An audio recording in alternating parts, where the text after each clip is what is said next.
रीति विशेषज्ञ रही समरेन्द्र बसा। श्रीजुक्त बसा आपन को स्वागत।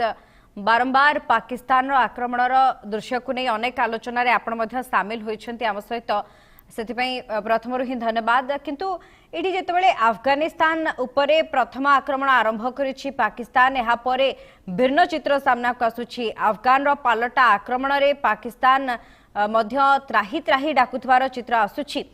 ये दृश्य पर कौन अनुमान करुछंती युद्धर परिसमाप्ति किभली घटिबो? देखो पाकिस्तान रो जदि हम इतिहास को टिके अवलोकन करिबा तेबे एथिरो स्पष्ट जना पड़े जे सब समय से सीजफायर उल्लंघन करे। कारण आतंकवादी गतिविधि रे सबठु माहिर होची पृथ्वी जदि से होची पाकिस्तान।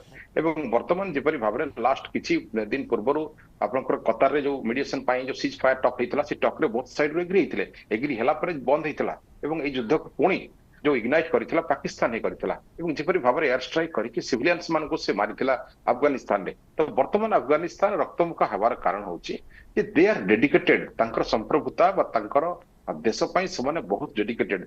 से माने गरिला वारफेयर एवं फेमस गरिला जो सैन्य समान को भितरे आर्टिलरी अछि तांकर पाखरे मोटर अछि तांकर पाखरे टैंक अछि किंतु खाली जहां तांकर पाखरे वायुसेना नाही। तेबे जो एयर स्ट्राइक गत राति रे करी 133 जन को मारिबार दावा से कहउछि सेति भितरे महिला अछंती से भितर शिशु अछंती। तेणु वर्तमान पाकिस्तान रो ए दावा परे जितेबाला ग्लोब रे अनेक देश वर्तमान ताकू इशारा करिसंती मेडिएशन करबा पई शांति रक्षा करे। फॉर एग्जांपल आपनकर यूनाइटेड नेशन सहित वर्तमान रशिया मध्य कहिछि शांति रक्षा करबा पई बोथ साइड रो एवं एपटे ईरान वर्तमान मेडिएशन पई बोथ साइड को रिक्वेस्ट करिछि। किंतु जितेबाला अटैक कला पाकिस्तान चिंता करनथला से फाइनेंशियली कोलैप्स अछि ता पाखरे कोनोसी प्रकार सेंती गठजोड़ नाही पाकिस्तान जनसाधारण सरकार विरोध रे।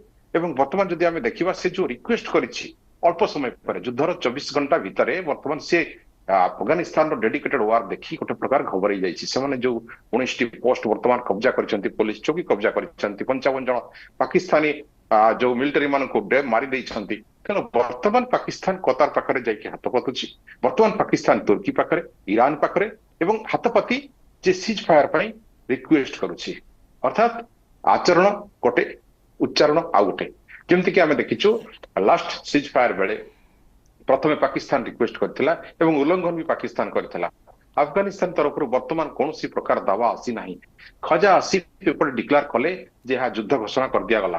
अल्प किछि घंटा परे जर्दारी जो कथा कहिथिले वर्तमान देखंतु तांकर विदेश मंत्री सीधा सलख सऊदी अरब प्रिंस सहित कथावार्ता होइचंती सीज फायर पई। तेणु ए कथा भितरे वर्तमान पाकिस्तान गोटे प्रकार संतुल होइछि। कारण से जो भाबिथिला ग्लोब ताकू सपोर्ट मिलिबो बा जेपरि भाबरे वर्तमान से भाबी नथिला F-16 को जेपरि मारी उड़ै दै खसै दैछि आपनकर अफगानिस्तान रो मिलिटरी। तेणु ए समय रे युद्धर जेमति आमे कहउथलो लॉन्ग लास्टिंग वार करिवा पई ता पाखरे कैपेबिलिटीज नाही ता पाखरे वर्तमान सैन्य सामर्थ्य नाही एवं जो सैन्य माने अछंती से माने अफगानिस्तान भलिया डेडिकेटेड मध्ये नहंती। कारण पाकिस्तान रे एयर स्ट्राइक करि पारे किंतु पाकिस्तान जाई गरिला वार भी तांकर मिलिटरी माने करि परिबे नाही। दे आर नॉट डेडिकेटेड एवं आउट सबटु बड़ कथा मुनीर रे कथा रे मध्ये किछि सैन्य राजी नहंती युद्ध करिवा पई। तेणु वर्तमान पाकिस्तान अवस्था जहा जो जमति मु कहली मिलित जातिसंघ जमति मु कहली रशिया जमति मु कहली ईरान एमाने वर्तमान प्रेशर करूछंती सीज फायर पई। किंतु अफगानिस्तान रो कोनोसी बयान आसी नाही बा अफगानिस्तान जो रक्तमुखा हेछि तांकर महिला तांकर शिशु को मारि देबा द्वारा। तेणु सेमाने वर्तमान सीज फायर बाबद रे कोनोसी कथावार्ता करि नाहंती। ओके श्रीजुक्त बसा एठी पाकिस्तान पक्षरु बारंबार दाबी करा जाउछि भारत तालिबान एवं बालोच लिबरेशन आर्मी हाथ मिसाई छंती जोथि पई ये अफगानिस्तान सब समय रे प्रॉक्सी पकाउछि भारत पक्षरु एभली किछि मध्य दाबी करा जाउछि पाकिस्तान सेना मुख्यक पक्षरु। याकु नै किभली देखुछंती चित्र काहेकि ना भारतर दुई पड़ोसी राष्ट्र अफगानिस्तान एवं पाकिस्तान वर्तमान जळुथिबा अवस्था रे भारत को दायी करा जाउछि। देखो पाकिस्तान रो जो आचरण जमि कहि उच्चारण आचरण केबे भी समान न थाए। एवं मुनीर कथा जदि आपण कहिबा तेबे मुनीर वर्तमान जेपरि भाबरे अमेरिका पाखरु सत्साहस पाउथिले बा अमेरिका रो साहस रे माडी जाउथिले ताहा मध्ये वर्तमान बंद होइछि। भारत को दोष देबा आगर मध्ये तांकर सेमति आळ देखैथिले जतले से ऑपरेशन सिंदूर बेले बता पूर्वरु मध्ये। किंतु तालिबान जो भितरे तांकर टीटीपी अछंती हिलारी क्लिंटन गोटे भल कथा कहिथिले। हिलारी क्लिंटन कहिथिले जो विषधर सर्प माननकु तमे दूध देई पालिछ सेमाने ही तमरो दुखर कारण हेबे। वर्तमान सेयाई हेछि तालिबान माने वर्तमान पाकिस्तान को संपूर्ण रूपे विनाश करने लगातार आम देखु गोटे वर्ष अधिक हम युद्ध चली 5 वर्ष अधिक हम देखु बेलुच मान युद्ध चली पाकिस्तान सहित खैबर पख्तुनवारे न कहवा भल पंजाब प्रांत जपरी भाव में बर्तमान चली तेणु प्रत्येक जगार जो पाकिस्तान गोटे संतुली हो जाऊँगी ए समय से दोष दब ही भारत को कारण ता पाखरे बर्तमान आउ किछि कहवाई ना कारण बर्तमान ना भारत एटी अटैक करिछि ना भारतर सेना अटैक करिछि ना आर्टिलरी सप्लाई चेन भारत करिछि जहाँ करिछि अफगानिस्तान करिछि काहेकि ना अफगानिस्तान बॉर्डर भितर पसी जो एयर स्ट्राइक से तांकर सिविलियंस मान को अटैक करिछि अफगानिस्तान बारंबार दावा करिछि ड्यूरन लाइन बाबत को से तो केबे भी माने नहीं कारण सीमा निर्धारण पाई जो ब्रिटिश समय थिला ड्यूरन लाइन 2600 किलोमीटर से कथा को नहीं जो युद्ध चली सेठारे अफगानिस्तान वर्तमान केबे भी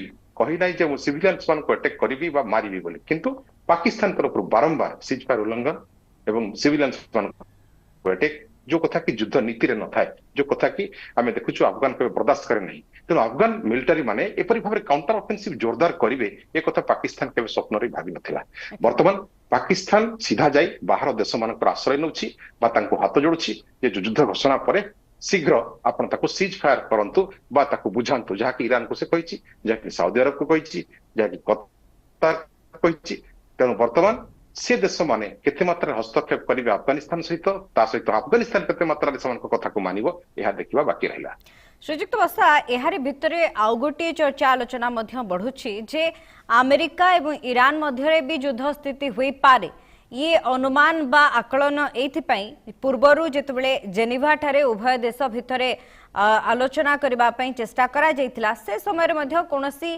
सीधा सड़क निष्कर्ष बाहरी पारी नाही गोटे पटे पाकिस्तान अफगानिस्तान महायुद्ध अन्य पटे अमेरिका ईरान मध्य भी युद्ध हुई पारे एभली किछि आकलन मध्य करा जाउछि देखंतु जो युद्धर परिवेश बा परिस्थिति भितरे आमे देखुछु अमेरिका एवं ईरान जेमति आपण कहले अमेरिका ईरान युद्ध रे गोटे प्रेशर टेक्निक यूज करूछन्ते डोनाल्ड ट्रम्प जहाँकि अनेक दिन बम उड़ेबा अनेक दिन सजबाज होगा अनेक दिन ईरान को धमक देवा तख्ता पलट पाई खामिनेई बाबद डेथ लिस्ट रे ना जारी करबा ए सब केवल प्रेशर टेक्निक्स एवं सेथिरे जदि अटैक करिवार थांता जेपरि से करथिले आपनकर मादुरो समय वेनेजुएला अटैक करथिले within 1 hour everything clear कर दैथिले ता किडनैप करने जाइथिले किंतु से कथा को नहीं आज देखंतो 2 मास सब चली प्रिपरेशन फ्रॉम अमेरिका केवल ताहा गोटे प्रेशर टेक्निक जो कि परमाणु शर्त रे ताको राजी करिया पई खामिनेई को से कथा करूछन्ते किंतु पाकिस्तान क्षेत्र रे ताहा नुहे पाकिस्तान क्षेत्र रे वर्तमान पाकिस्तान को सपोर्ट चेन रे की अछि पाकिस्तान को सहायता करिवो की फंडिंग दबो की ताको इम्युनिटीज बा वार इम्युनिटीज मिलिटरी ताको दबो की वर्तमान कोनोसी लिस्ट ना नाही चाइना तो हाथ टेकी दैछि एपटे अमेरिका तो दबो नाही वर्तमान कारण अमेरिकार जो स्वार्थ थिला से स्वार्थ से भरपाई करि पारु नाही पाकिस्तान पाखरु वर्तमान ईरान कथा को छाड़ी दबा कारण ईरान विरोध रे जाइकि एपटे पाकिस्तान छिड़ाइथिला तुर्की कथा को छाड़ी दबा कतार तो आलोचना केवल मात्र सीज फायर पर राज्य हो वेपन्स दब ना तेणु बर्तमान पाकिस्तान पाखरे जेतिकी वेपन्स अच्छी पाकिस्तान मिलिटारी माने जो पॉलिटिकल डिलेमा भितर संतुली पाकिस्तान मुनीर जेपरि भाव जनसाधारण विरोध शिकार होती ए समय युद्ध कन्स्टांट चलैवा हेले तांको फंड्स दरकार तांको सप्लाई चेन दरकार किंतु ताहा नाही तेणु वर्तमान केवल मात्र अन्य देश पाखरे हाथ गोड़ धरिबा जे हमको शीघ्र शांति वार्ता पाई आम अफगानिस्तान को राजी करंत किंतु तुम जो सीज फायर उल्लंघन करुथिलो लास्ट कतार कथा आम देखु कतार सीज फायर कौन है से 24 घंटा कि 48 घंटा भी गला ना इमिडिएट सी कंट्रोल अटैक कला एवं जो कि उल्लंघन करथिला तेणु वर्तमान अफगानिस्तान कथा से कथा कहवा कथा जे आमे बारंबार युद्ध पाई केबे भी राजी ना हो कि जेतेबेले से बाध्य कर एयर स्ट्राइक करी हमर लोक मान को मारुछि हमर पोस्ट भितरे पसुछि बा हम देशर संप्रभुता रक्षा पाई अफगानिस्तान गोटे छोट देश आपण देखंतु तालिबान सरकार समर्थित जो देश रही अफगानिस्तान तार किंतु 80 ରୁ 90 हजार होजंती मिलिटरी तांको पाखरे सेमती कोनोसी प्रकार वायुसेना नाही तथापि दे आर डेडिकेटेड कारण अमेरिका सहित युद्ध करे से अभ्यस्त हो जाइछन्ती तेणु तांको पई ये सब युद्ध किसी बड़ कथा नुहे जेमती पुलिस चौकी से पोस्ट करछन्ती जेमती भाबे ताको कब्जा करछन्ती जेमती F-16 कुड़ै दैछन्ती बा जेमती पाकिस्तान रो सैन्य मान को जिंदा जीवित किडनैप कर धरिछन्ती एहा होची तांकर जो ब्रुटालिटी लेवल आरंभ होईछि पाकिस्तान इतरे घबराई जाइछि वर्तमान तेणु पाकिस्तान चाहूछि मते रक्षा कर ईरान मते रक्षा कर कुवैत कतार एवं सऊदी अरब तेणु वर्तमान ए युद्ध रे जो आम कहूँ जो गोटे लंग वार हम बा गोटे विभिन्न देश इनवल्व हे ताहा केबे भी हबो नाही एथिरे भारत को दोष देबा केवल पाकिस्तान वृथा अपचेष्टा आउ किछि नु तेबे तालिबान रो मुखपात्रंक प्रतिक्रिया मुताबक आमे जदि तथ्य उपस्थापन करबा ଜାବିହୁଲ୍ଲାହ ମୁଜାହୁଦ୍ଦିନ କହିଛନ୍ତି ସିଧାସଳଖ ଭାବରେ ଯେ ପାକିସ୍ତାନ ସେନାର 40 ସଦସ୍ୟ ବର୍ତ୍ତମାନ ସୁଦ୍ଧା ପ୍ରାଣ ହରାଇଛନ୍ତି। ଇ ଲିଖିତ ଆକାରରେ ମଧ୍ୟ ତଥ୍ୟ ରଖାଯାଇଛି। ସିଧାସଳଖ କହିଛନ୍ତି ଏହାପରେ ଯେ ଆମେ କୌଣସି ମତେ ଯୁଦ୍ଧ ଚାହୁଁ ନାହୁଁ, ପାକିସ୍ତାନ ଯେଉଁଭଳି ଆକ୍ରମଣ କରୁଛି ତାର ଆମେ ଜବାବ ଦେବା ପାଇଁ ଚେଷ୍ଟା କରୁଛୁ। এই ক্ষেত্রে পাকিস্তান কেউটি না কেউটি অপারেশন সিন্দুর পরে বি পাকিস্তান বুদ্ধিরে সুধার আসি না, বুদ্ধিরে উন্নতি আসি না বলে কইপারিবা। কাହିଁକି ନା ବାରମ୍ବାର ଯେତେବେଳେ ଆକ୍ରମଣ କରାଯାଉଛି, ପ୍ରତି ଆକ୍ରମଣ ସହି ନ ପାରି ସିଜଫାୟାର ପାଇଁ ଅନୁରୋଧ କରିବା ପର୍ଯ୍ୟନ୍ତ ଘଟଣା ଯାଉଛି, ସମାନ ସ୍ଥିତି ଏବେ ମଧ୍ୟ ଘଟିଛି 24 ଘଣ୍ଟା ଯୁଦ୍ଧକୁ ନ ପୂରୁଣୁ। ଏଭଳି ପରିସ୍ଥିତିରେ ପାକିସ୍ତାନ ବାରମ୍ବାର ଏଭଳି ବିଳିବିଳେଇ ଯୁଦ୍ଧ ଘୋଷଣା କରିବା କେତେ ଦୂର ଠିକ ଏବଂ ଏଥିରେ ପରିବର୍ତ୍ତନ କେବେ ଆସିବ ବୋଲି ଆଶା କରିବା ନା ଆତଙ୍କବାଦୀ ରାଷ୍ଟ୍ର ହିସାବରେ ଏଥିରେ କୌଣସି ପରିବର୍ତ୍ତନ ଆସିବ ନାହିଁ? ପାକିସ୍ତାନ ସବୁବେଳେ ଭାବେ ଯେ ଆଫଗାନିସ୍ତାନ ଗୋଟାଏ ମୋର ଉପନିବେଶ, ସେ ତାକୁ ଦେଶ ବୋଲି କେବେ ମାନେ ନାହିଁ। ତେଣୁ ସେ ଚାହୁଁଛି ମୋ ସହିତ ଇଏ ମିଶି ଯାଉ, ଡୁରାଣ୍ଡ ଲାଇନକୁ ସେ ମାନୁ ନାହିଁ ଏବଂ ଯେପରି ଭାବରେ ସେ ଚାହୁଁଛି ଆଫଗାନିସ୍ତାନ ତା ସହିତ ମିଶି ଯାଉ। କିନ୍ତୁ ଯୋଉ ବିଷଧର ସର୍ପ ସେ ତିଆରି କରିଥିଲା ସେମାନେ ହିଁ ତାର ଶତ୍ରୁ ହେଲେ। ବର୍ତ୍ତମାନ ଶତ୍ରୁ ସଂଖ୍ୟା ପାକିସ୍ତାନରେ ବଢି ବଢି ଗଲାଣି। ଇମରାନ ଖାନଙ୍କ ସମର୍ଥକ ରହିଲେ ଜନତା ସହିତ ଏବଂ ଏପଟେ ଦେଖନ୍ତୁ ଯେମିତି ମୁଁ କହିଲି ଡୁରାଣ୍ଡ ବର୍ଡର ଲାଇନ କଥାକୁ ଦେଖିବା, ଏପଟେ ଆମେ ଦେଖିବା ଭାରତ ପାକିସ୍ତାନର ଯୋଉ ବର୍ଡର ରହିଛି, ଏପଟେ ଆମେ ପଞ୍ଜାବ ପ୍ରାନ୍ତକୁ ଦେଖିବା, ଏପଟେ ଆମେ ଦେଖୁଛୁ ବେଲୁଚ ମାନଙ୍କର ଶତ୍ରୁତା କଥା ଯୋଉମାନେ ବର୍ଷ ବର୍ଷ ଧରିକି ଯୁଦ୍ଧ କରୁଛନ୍ତି। ତେଣୁ ସମସ୍ତେ ଯେତେବେଳେ ଏକଜୁଟ ହେବେ ପାକିସ୍ତାନର ବର୍ତ୍ତମାନ ଏକ୍ଜିଷ୍ଟାନ୍ସ ଗୋଟେ ପ୍ରକାର ସନ୍ଦେହଜନକ। ହୁଏତ ପୃଥିବୀ ମ୍ୟାପରୁ ପାକିସ୍ତାନ ଲିଭି ବି ଯାଇପାରେ, ଖଣ୍ଡ ଖଣ୍ଡ ହବ ଏବଂ ମିଳି ଯାଇପାରେ। କିନ୍ତୁ ବର୍ତ୍ତମାନ ପାକିସ୍ତାନ ଯେପରି ଯୁଦ୍ଧର କଥା କହୁଛି, ଯେପରି ଯୁଦ୍ଧ ସକାଳେ ଦେଖନ୍ତୁ ଯୋଉ କଥା ଆମେ କହୁଥିଲୁ ଯେ ବିଦେଶ ମନ୍ତ୍ରୀ ଖୋଲା ଯୁଦ୍ଧ ଡିକ୍ଲେୟାର କଲେ, 12 ଘଣ୍ଟା ନ ପୂର୍ବରୁ ବର୍ତ୍ତମାନ ସେ ଯାଇକି ଯେମିତି କହିଲି 4ଟି ଦେଶର ଗୋଡ ଧରିଲେଣି ଯେ ଆମକୁ ସିଜ ଫାୟାର ପାଇଁ ରାଜି କରାନ୍ତୁ ଆଫଗାନିସ୍ତାନ। କାରଣ ତାଙ୍କର ୱାରରେ ତାଙ୍କର ଟେକ୍ନିକ୍ସ, ୱାରରେ ତାଙ୍କର ଯୋଉ ଫଣ୍ଡସ, ୱାରରେ ତାଙ୍କର ଡେଡିକେସନ ନାହିଁ। ସେମାନେ ଅନ୍ୟ ଦେଶକୁ ନିର୍ଭର କରନ୍ତି। 100 ଜଣ ଯଦି ଆତଙ୍କବାଦୀ ପୃଥିବୀରେ ଆମେ ଲିଷ୍ଟ କରିବା, ସେଥିରୁ 87 ଜଣ ହଉଛନ୍ତି ପାକିସ୍ତାନରୁ, ଯୋଉମାନେ କି ଆଉ ବାକି କିଛି ବାହାରେ ରହିଲେ ସେମାନେ ପାକିସ୍ତାନ ପ୍ରାୟୋଜିତ କୋଉଠି ନା କୋଉଠି ତାଙ୍କର ଚେନ ଥାଏ। ତେଣୁ ଆତଙ୍କବାଦୀ ମାନସିକତାର କାର୍ଯ୍ୟକଳାପ ଏଇଭଳିଆ ହିଁ ହବ। ସେମାନେ ବାରମ୍ବାର ସିଜଫାୟାର ଉଲ୍ଲଂଘନ କରିବେ, ସେମାନେ ବାରମ୍ବାର ଉପରେ ଆଟାକ କରିବେ, ଆନ୍ତର୍ଜାତୀୟ ସଂଗଠନକୁ ପରବାହ କରିବେ ନାହିଁ। ଶେଷରେ ଯେତେବେଳେ ଯୁଦ୍ଧ ଭୟଙ୍କର ସ୍ଥିତିକୁ ହବ, ଅପରେସନ ସିନ୍ଦୁର ଭଳିଆ, ଯେମିତି ଅପରେସନ ସିନ୍ଦୁର କଣ ହେଇଥିଲା, ଆମେରିକାର ଗୋଡ ଧରିଥିଲେ ସିଜ ଫାୟାର କରାନ୍ତୁ, ଡିଜିଏମ ଲେଭେଲରେ କଥାବାର୍ତ୍ତା କରାନ୍ତୁ, ଆମେ ଭାସିଯିବୁ, ଆମର ସବୁ ଏୟାରବେସ୍ ନଷ୍ଟ ହେଇଗଲା। ଏକ୍ଜାକ୍ଟଲି ଏବେ ବି ସେ କଥା କରୁଛନ୍ତି। ଏବେ କତାରର ଗୋଡ ଧରୁଛନ୍ତି, ଇରାନର ଗୋଡ ଧରୁଛନ୍ତି, ତୁର୍କୀର ଗୋଡ ଧରୁଛନ୍ତି। ତେଣୁ ପାକିସ୍ତାନ ପାଖରେ ବର୍ତ୍ତମାନ ସର୍ଭାଇଭାଲ ବା ସର୍ଭାଇଭ କରିବା ପାଇଁ ଫାଇନାନ୍ସ ନାହିଁ, ଖାଇବା ପାଇଁ ପଇସା ନାହିଁ, ଇଲେକ୍ଟ୍ରିକ ବିଲ୍ ଦେବା ପାଇଁ ତାଙ୍କର ବିଜୁଳି ଚଳିବା ପାଇଁ ଶକ୍ତି ନାହିଁ। ଏ ସମୟରେ ଯୁଦ୍ଧ କରିବ କୋଉଠି? when a country is powerful, when a country is rich, then only ସେ କେବଳ ୱାର କରେ। ତେଣୁ ପାକିସ୍ତାନ ପାଖରେ ତ ବର୍ତ୍ତମାନ ପୁରା ଭିକମଙ୍ଗ ଅବସ୍ଥା ରହିଛି। ଏ ସମୟରେ ଯୁଦ୍ଧ ପାଇଁ କେବଳ ଅନ୍ୟ ଦେଶର ସାହାଯ୍ୟକୁ ଅପେକ୍ଷା କରିବା କଥା, କିନ୍ତୁ କେହି ଦେଶ ବି ତାକୁ ହାତ ଦେଇ ସାହାଯ୍ୟ କରୁନାହାନ୍ତି। ସେଥିପାଇଁ ଏ ଯୁଦ୍ଧ ଅତି ଶୀଘ୍ର ଆପଣ ଦେଖନ୍ତୁ ସେଚୁରେସନ ମୋଡ ଯେମିତି ମୁଁ କହୁଛି ଆସିବ ଏବଂ ଏଥିରେ କତାର ହସ୍ତକ୍ଷେପ ହବ ବା ଇରାନ ଯେପରି ବର୍ତ୍ତମାନ ମେସେଜ ଦେଇ ସାରିଲାଣି ଆଫଗାନିସ୍ତାନକୁ ରାଜି କରାଇବା ପାଇଁ।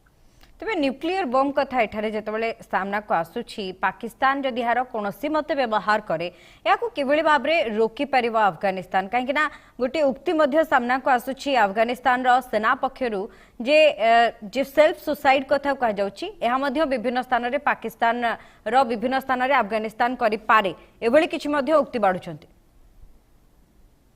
ଦେଖନ୍ତୁ ଯୋଉ ନ୍ୟୁକ୍ଲିୟର ବମ୍ କଥା କହୁଛନ୍ତି, ଆମେ ଗୋଟେ ଉଦାହରଣ ନବା ରାସିଆ ୟୁକ୍ରେନ ଯୁଦ୍ଧ। ଅନେକ ପ୍ରପାଗାଣ୍ଡା ହେଲା ସେଥିରେ। ଆପଣ ଦେଖନ୍ତୁ ବାରମ୍ବାର ରଷିଆର ବିଦେଶ ମନ୍ତ୍ରୀ, ରଷିଆର ଯେପରି ପ୍ରତିରକ୍ଷା ମନ୍ତ୍ରୀ ବାରମ୍ବାର କହିଲେ ଆମର ସମ୍ପ୍ରଭୁତା ଉପରେ ଆଞ୍ଚ ଆସିଲେ ଆମେ ୟୁକ୍ରେନ ଉପରେ ନ୍ୟୁକ୍ଲିୟର ବମ୍ ଆଟାକ କରିବୁ। କିନ୍ତୁ ନ୍ୟୁକ୍ଲିୟର ଆଟାକ କରିବା ପୂର୍ବରୁ ଡାଟି ବମ୍ ସେମାନେ ୟୁଜ କରିଥିଲେ, ଡ୍ରୋନ୍ କଲେ, ୱାରଫେୟାର ଭିତରେ ଟ୍ୟାଙ୍କ ଯୁଦ୍ଧ ହେଲା, ଅନେକ କିଛି ହେଲା। କିନ୍ତୁ ସେଥିରେ ମଡର୍ଣ୍ଣ ଟେକ୍ନିକ୍ସ ଭିତରେ ନ୍ୟୁକ୍ଲିୟର ବଟନ ପର୍ଯ୍ୟନ୍ତ କେହି ପହଞ୍ଚୁ ନାହାନ୍ତି। ହଁ, ସେମାନେ ଅନ୍ତର୍ଜାତୀୟ ସଂଗଠନର ବିରୋଧ ହେଇପାରନ୍ତି, ଅନ୍ତର୍ଜାତୀୟ ସଂଗଠନକୁ ମାନି ନ ପାରନ୍ତି, କିନ୍ତୁ ଆଜି ପର୍ଯ୍ୟନ୍ତ ରାସିଆ ୟୁକ୍ରେନ ଯୁଦ୍ଧକୁ ଦେଖନ୍ତୁ, ଆଜି ପର୍ଯ୍ୟନ୍ତ ହାମାସ ଇସ୍ରାଏଲ ଯୁଦ୍ଧକୁ ଦେଖନ୍ତୁ, କୋଉଥିରେ ବି ନ୍ୟୁକ୍ଲିୟର ବମ୍ ବାବଦରେ ଯୋଉ ଆମେ ତୃତୀୟ ବିଶ୍ୱଯୁଦ୍ଧର ଆଶଙ୍କା କରୁଥାଉ ସେ ବାବଦରେ ପର୍ଟିକୁଲାରଲି ପାୱାରଫୁଲ କଣ୍ଟ୍ରି ମାନେ ସଜାଗ ଅଛନ୍ତି। ତେବେ ପାକିସ୍ତାନ ଗୋଟେ ଏପରି ଦେଶ ଯୋଉଥିରେ ନ୍ୟୁକ୍ଲିୟର ପାୱାର ଅଛି ସତ, କିନ୍ତୁ ନ୍ୟୁକ୍ଲିୟର ୱେପନ ଅଛି କି ନାହିଁ ତାହା ବି ସନ୍ଦେହ। କାରଣ ତାଙ୍କ ପାଖରେ ମେଣ୍ଟେନାନ୍ସ ପାଇଁ ମଧ୍ୟ ସେପରି ଫଣ୍ଡସ ନଥିଲା। ବିଗତ ଦିନରେ ଆମେ ଦେଖିଛୁ ତାଙ୍କର ପରମାଣୁ ଶକ୍ତି ସମ୍ପନ୍ନ ଯୋଉ ଫ୍ୟାକ୍ଟ୍ରି ତାହା ଅଚଳ ହେଇ ପଡିଥିଲା ବା କଳଙ୍କି ଲାଗି ଯାଇଥିଲା ତାଙ୍କ ପରମାଣୁ ଅସ୍ତ୍ର, ତାହା ମଧ୍ୟ ଗୋଟେ ପ୍ରକାର ସୋର୍ସ ଖବର ଆସିଥିଲା। ତେଣୁ ବର୍ତ୍ତମାନ ଯେ ନ୍ୟୁକ୍ଲିୟର ୱେପନ ସେ ୱିଦାଉଟ୍ ଏନି କନଭିନ୍ସ କୌଣସି ବଡ ଦେଶର ସାହାଯ୍ୟ ନ ନେଇ ବା ମତାମତ ନ ନେଇ, କାରଣ ଯେତେବେଳେ ଆସିକି ବ୍ରିଫକେସ୍ ନେଇ ଯାଇଥିଲେ ଟ୍ରମ୍ପ ପାଖକୁ, ତାଙ୍କର ଯୋଉ ସବୁ ବେଲୁଚର ସମ୍ପତ୍ତିକୁ ବିକ୍ରି କରିବା ପାଇଁ ସେ ଆମେରିକାର କୋଳରେ ବସିକି ବେପାର କରିବା ପାଇଁ ଚିନ୍ତା କରୁଥିଲେ। ଆମେରିକା ମଧ୍ୟ ତାର ଲାଭ ଉଠାଉଥିଲା। ତେଣୁ ବର୍ତ୍ତମାନ ୱିଦାଉଟ୍ ସଜେସନ ଫ୍ରମ ଆମେରିକା କେବେ ବି ନ୍ୟୁକ୍ଲିୟର ଆଟାକ୍ ସେ କରିବ ନାହିଁ ହେଉଛି ପ୍ରଥମ କଥା। ଦ୍ୱିତୀୟ କଥା, ନ୍ୟୁକ୍ଲିୟର ଆଟାକ୍ ଯଦି କରିଥାନ୍ତା, ରିଟେଲିଏସନ ଯଦି କରିଥାନ୍ତା, ଏଗ୍ରେସନ ମୋଡ ଜୋର ଥାନ୍ତା, ସକାଳେ ଯେପରି ସେ ଯୁଦ୍ଧ ଡିକ୍ଲେୟାର କଲା, ଆଉ ଦେଖନ୍ତୁ 12 ଘଣ୍ଟା ନ ପୂର୍ବରୁ ସେ ଯାଇକି ଗୋଡ ଧରୁଛି ସିଜ୍ ଫାୟାର ପାଇଁ, କାରଣ ସେ ଜାଣିଛି ମୋର ସ୍ଥିତି କୋଉଠି, ମୋର ଅସ୍ତିତ୍ୱ କୋଉଠି।